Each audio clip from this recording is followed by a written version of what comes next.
What's up, guys? Coach PJ here. Today we're going to do the barbell hip lift. Barbell hip lift is a great exercise for developing the posterior chain, and I like it because you can start to load the weight up and I can really work on some hypertrophy in my glutes, and we can work on strength in hip extension. So this is a great exercise for using my jiu-jitsu fighters as well. Because the positions that they're going to be in, a lot of times they're on their back. Also wrestlers, they bridge a lot off their back and they have to extend their hips, driving through their feet, which is exactly what we're going to be doing in this exercise. So this is a little bit further in the progression. Normally I'll start off with a barbell glute bridge from the floor, and once my athletes have mastered that and built up the strength, then we'll go up to the bench where I have my shoulders elevated and allows me to get a greater range of motion. So I'm going to get set up with the bench. I make sure the bench is up against the platform here, so that it doesn't slide backwards once I get the weight on the bench here. When I'm getting set up, I want my shoulder blades on the bench.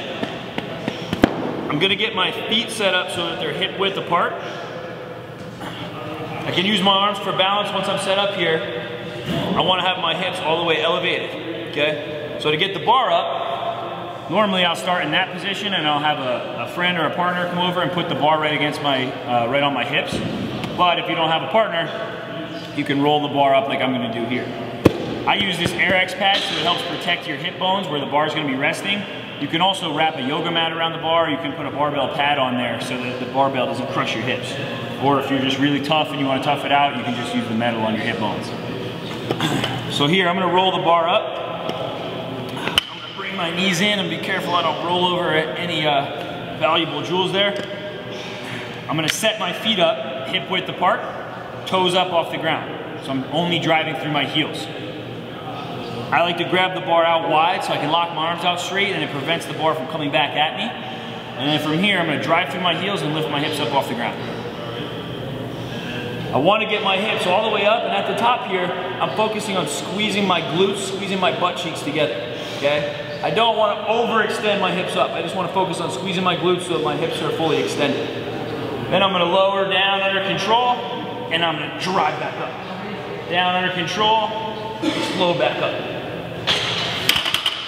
When you get down, you can just drop your butt to the ground, roll the bar off. Some of my big football players who have really, really big legs, the bar doesn't fit over their legs, so they need to get a partner or two partners to come and put the weight on their hips.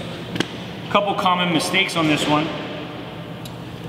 If you bring your feet too close to you, where my feet are back behind my knees, then I'm not gonna be able to get the proper angle that I want. So I wanna slide my feet out so my heel is just in front of my knee. So just slightly greater than 90-degree knee bend. Other mistakes that happen a lot is people let their knees or their toes start to flare out. So I like my athletes to focus on keeping everything pointed straight, keeping their toes pointed up to the ceiling. If I'm working on hypertrophy there, I'll go 3 or 4 sets of 10 to 12 reps. If we're working more strength, then I can bump that up to 4 or 5 sets and we'll go 6 to 8 reps. I typically don't go lower than 6 reps because you could really load this exercise up heavy and athletes can still do 8 to 10 reps. So I'll usually use it in the 8 to 10 rep range. So this is Coach PJ Nestler, and that's the barbell hip lift with your shoulders elevated.